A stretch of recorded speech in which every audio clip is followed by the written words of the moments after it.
Y en medio de polémicas, el Congreso mexicano aprobó la Ley de Seguridad Interior que busca dotar de un marco jurídico a las Fuerzas Armadas en las tareas de seguridad pública que desempeñan desde hace más de 10 años en la guerra contra el crimen organizado. La ley ha despertado posiciones encontradas. Desde la perspectiva de derechos humanos hay preocupación. El análisis en el siguiente reporte de nuestro periodista NTN 24 México, Carlos del Valle. Han sido 10 años de la llamada guerra contra el crimen organizado, una guerra a la que el propio presidente Felipe Calderón le pidió al ejército mexicano que saliera a las calles a enfrentar al crimen organizado. Han sido 10 años de actuación del ejército y de la marina en materia de seguridad pública. Lo ha hecho en medio de acusaciones a violaciones de derechos humanos. Por eso el ejército mexicano también ha venido pidiendo insistentemente que haya un marco normativo de su actuación en las calles. Finalmente ese marco ya se dio. Es la Ley de Seguridad Interior aprobada en la Cámara de Diputados. Pero esta ley no deja contentos a todos. Y no nos deja muy satisfechos o no nos deja satisfechos.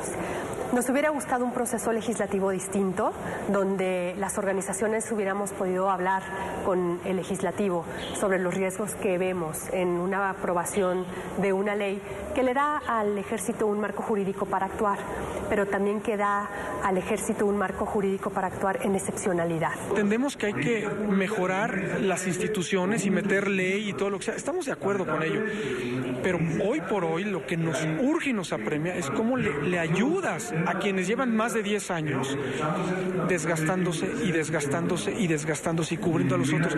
En estos más de 10 años de guerra contra el crimen organizado, según cifras oficiales, son más de 30,000 personas desaparecidas en México y según denuncias de las propias organizaciones sociales, hay 5,000 de estos casos en los que podrían estar involucradas las Fuerzas Armadas.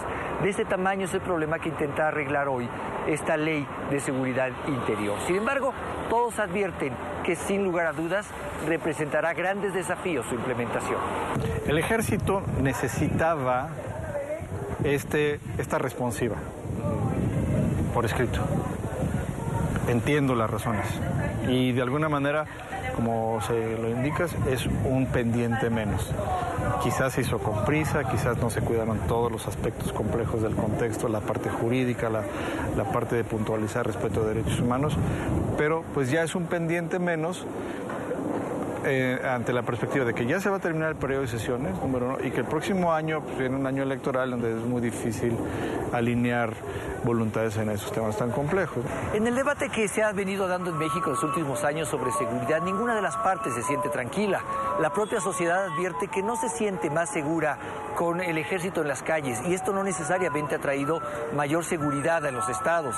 Pero el propio ejército también ha advertido que no quiere ser la policía de México, que no está entrenada para ser policía y que ellos preferirían regresar a sus cuarteles.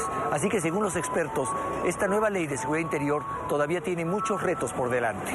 Es una ley que tiene elementos de excepción, ¿no? Sin una orden judicial pueden aprenderte, pueden ir a hacer un cateo a una casa, pueden ir a hacer actuaciones que tradicionalmente y que jurídicamente en cualquier estado de derecho se tendría que tener una orden de aprehensión o una orden judicial. Yo siento que este es un tema tan complejo que nunca va a concentrar un consenso.